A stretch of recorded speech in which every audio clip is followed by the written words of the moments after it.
Mr. Bidal is a teaching fellow at PolyU with more than 25 years of teaching experience and has been involved in curriculum development, materials writing, and e-authoring in a number of capacities. Mr. Bidal, please. Hi, everyone. Thanks. And so basically, I'm just going to give a short overview introduction, and then we'll have a look at the actual learning sequence / tool. OK.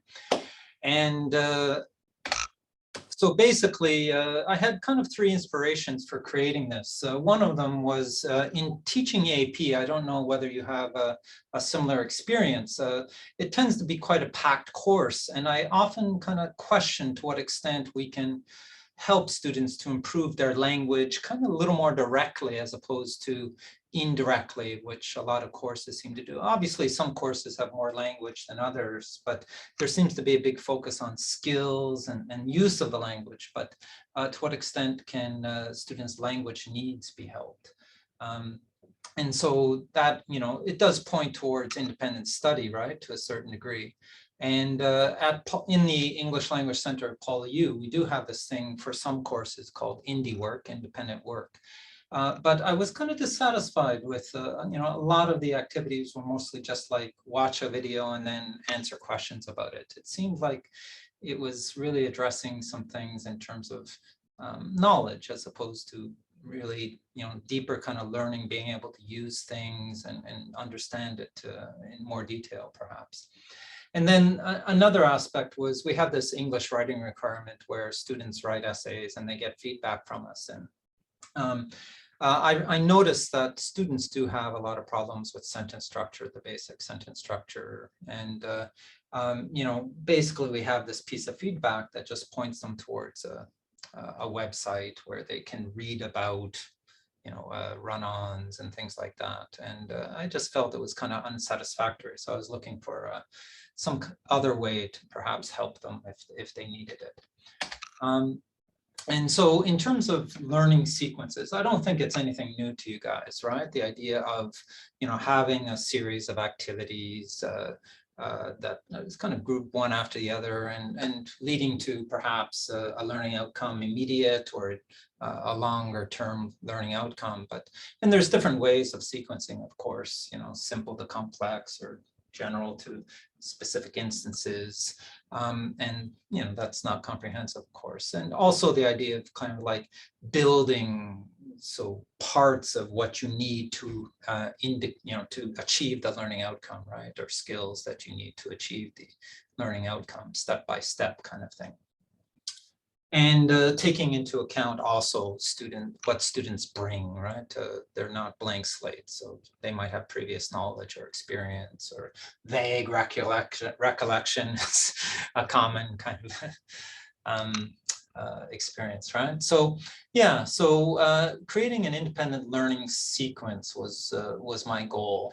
And in terms of the theme of this symposium, then I do wonder whether in the future, whether with or without the help of AI, that these independent learning sequences will play a greater role in how students learn. And we sometimes talk about teachers as facilitators and pointing them in the direction of addressing their individual needs and things like that, and taking more ownership of their learning. So this could be a part of that, right?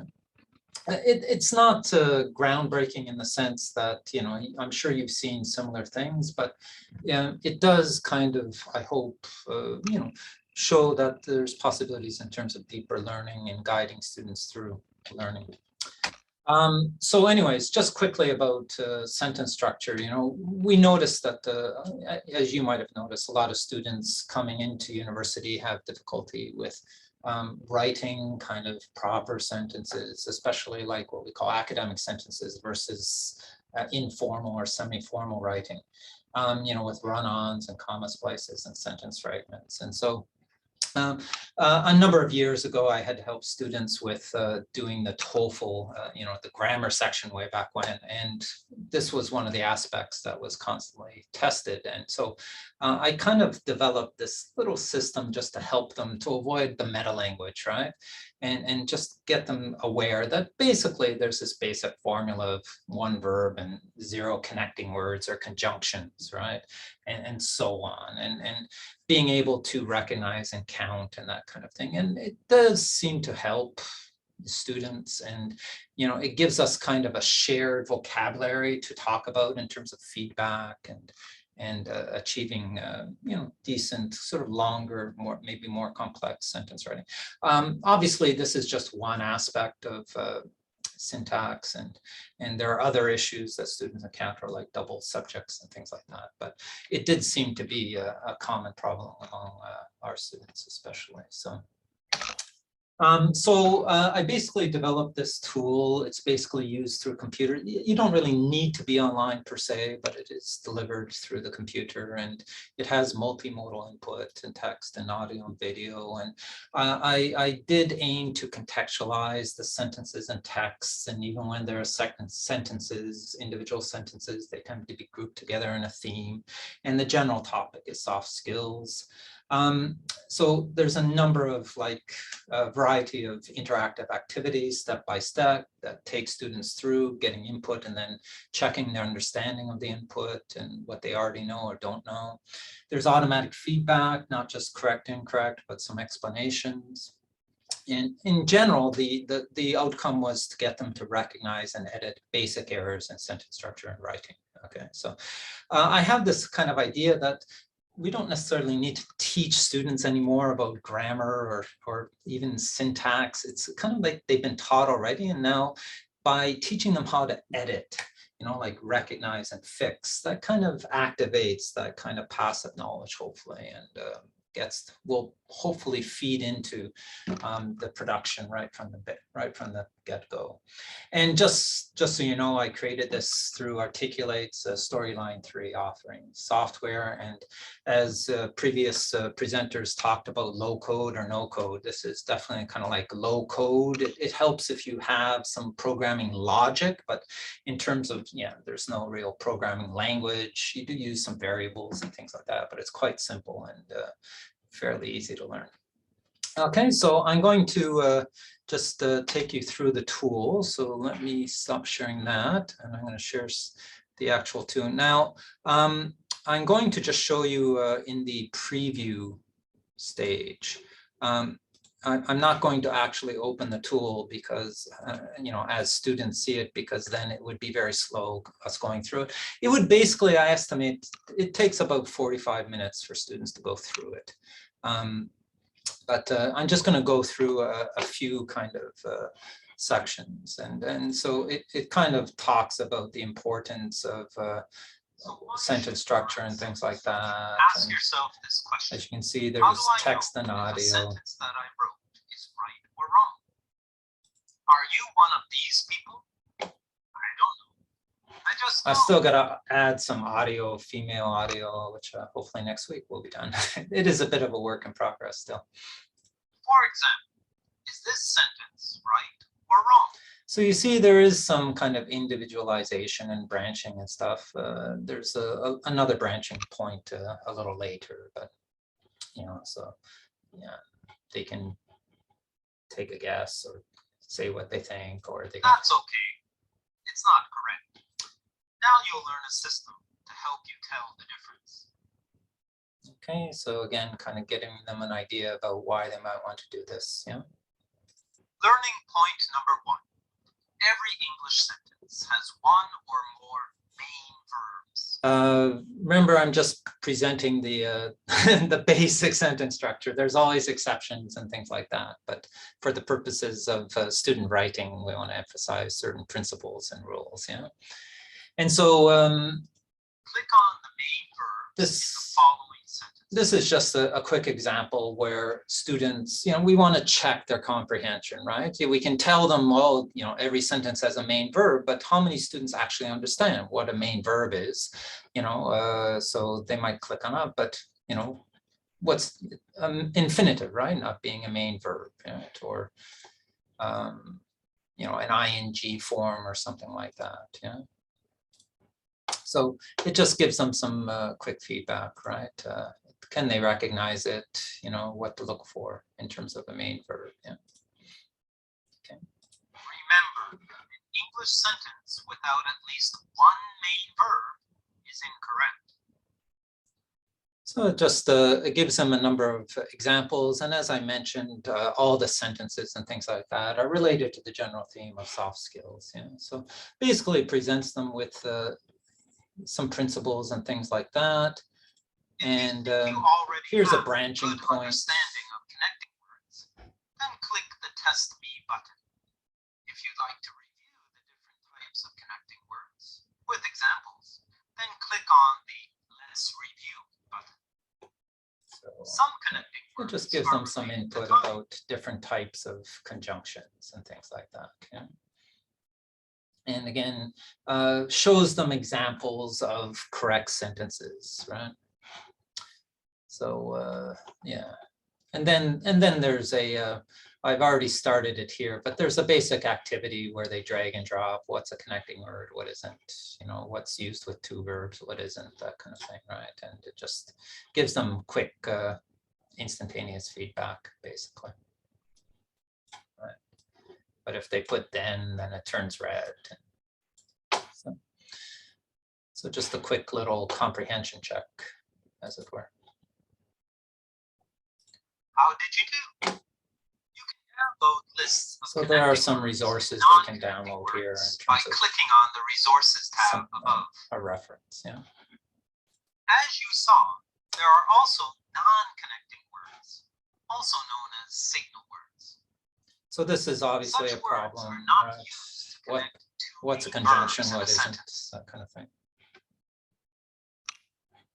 And so yeah, it basically, and then Now that you know about main verbs, connecting words, and non-connecting words, remember the following formula. so it gives them that same kind of formula. When there are two learning, right? Watch the video on the next slide to follow how to count the main verbs and connecting words. Apply the formula and determine if the sentence structure is correct. Okay, so I'm going to show you how to count verbs and connecting words in order to determine if a sentence is correct or incorrect in terms of structure. Let's start with the first sentence, and we start by counting the verbs, and the first verb I see is can take. If I keep on going, then I see is, okay. Notice that after can take, we have to prepare. That's an infinitive verb with to. Anyway, so I'm not going to watch the whole thing, but that's kind of. Main verbs and connecting words. Right. So that's. Case, all the sentences fit the formula for correct sentence structure. So there are a couple of videos where it kind of takes students through kind of that process of, you know, how to identify correct or incorrect. And that's kind of what I call cognitive modeling, right? It follows that kind of pedagogical approach of, you know, kind of guiding students through what to look for, how to check, and how to apply some of this information they've already received. And then they get some practice with it here.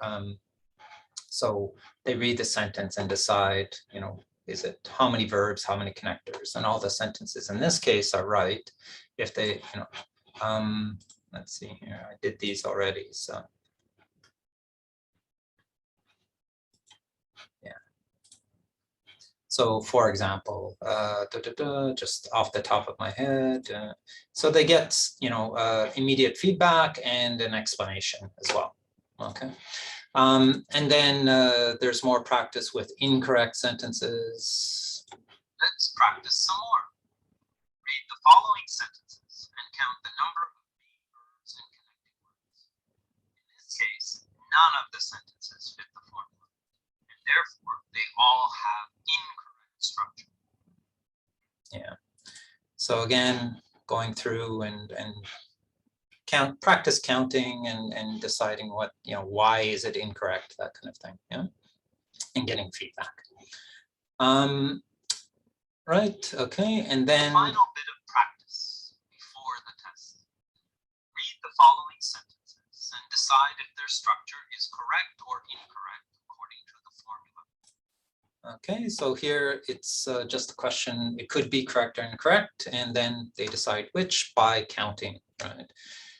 So this one, of course, it's got 2 verbs and a connector, so it looks like it's fine, right? Okay.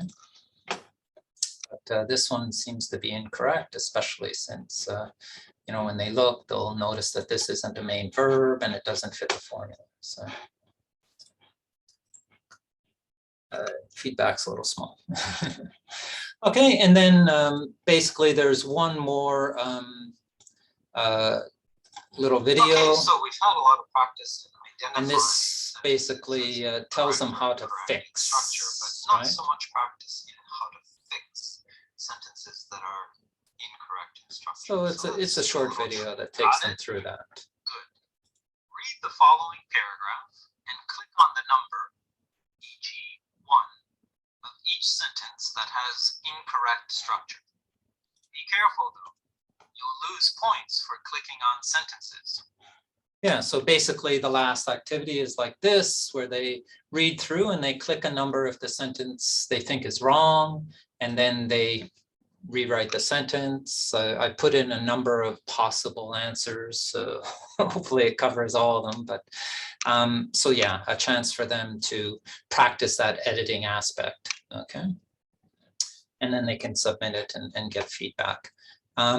This particular thing, again, is aimed towards kind of editing and, you know, might be, you know, if students do a first draft and the teacher notices students have some problems with sentence structure, then they can assign this, and hopefully then for their second draft, they can apply some of these, this approach to fixing their sentence structure for the next draft. So that's kind of the idea. That's why there's a bit of an editing focus on that. Okay, so yeah, and then, you know, there's a last, after they do the test, there's a video and stuff like that, but I'm not going to show that. So that's about it. And there's a few things that I still need to add to it. I'd like to incorporate maybe another branch just in terms of exceptions to look out for, things like missing that as a relative pronoun where the sentence is still correct, or maybe the use of and, you know, with parallel structure and stuff like that. But that's a basic idea. And like I said, I've used this system with students a lot, and they seem to appreciate it. It gives them a basic understanding that they can work with going forward. Yeah. Okay, thanks very much. Thank you, Mr. Bidal. So do we have any questions for Mr. Bidal?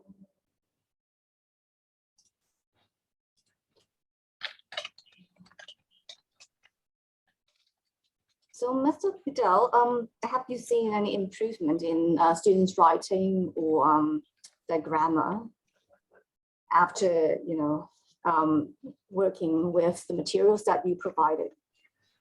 I haven't actually implemented the tool yet. I'm going to be piloting it in the fall. But that's this particular approach that's embedded within the tool of this formula and the connecting words and main verbs and counting. I've taught for, you know, even like almost 20 years now, and it does seem to make a difference. And so one of the things though is I tried teaching that just in class, and I just didn't find that I had the time really to do it justice. So that's why I've kind of converted it into a an independent learning sequence like this. Yeah. So fingers crossed, it'll help. But I think one of the issues which you're all aware of is the motivation of students to go through this. And that's why I'm kind of a firm believer in giving, you know, students kind of a small mark for completion, of some satisfactory completion of this kind of sequence, just to give them a little extra motivation. You know, it's useful for them, but even if you tell them it's useful for them, unless they're really, really desperate and feel that there's, you know, something that they really need to take care of, they're not necessarily going to do it, right? So that's also something to think about. Jay, if I may also comment on how our students here are reacting to something similar that we're trying to do. You mentioned that in the class we often, when teaching, we often don't have time left for this kind of work, but we all know our students need this kind of work. There are real problems there with sentence structures and all. So here we started introducing workshops. So also independent learning outside of class time, but we have workshops where students can sign up and come and do some language work with us. We have grammar workshops, some of them we call sentence investigators. They come and start discussing different sentence components with us. And at first we weren't sure how successful these will be, but we've seen some interest from students. So this summer, for example, we have a few of these workshops. So I think motivation may be there. And I think students do realize that they need this kind of work as well. So thank you for kind of raising this very important issue that we often overlook, I think, these days, unfortunately. So thanks, Jay. Not really a question, just a comment. Yeah, I know, Sveta, that you're aware of this issue, right? The idea that students, when they enter university, they don't necessarily have sufficient language skills, but to what extent can they build those just by kind of practicing skills, kind of the indirect method, you know? And, yeah, I guess different students have different needs. Anyways, thanks.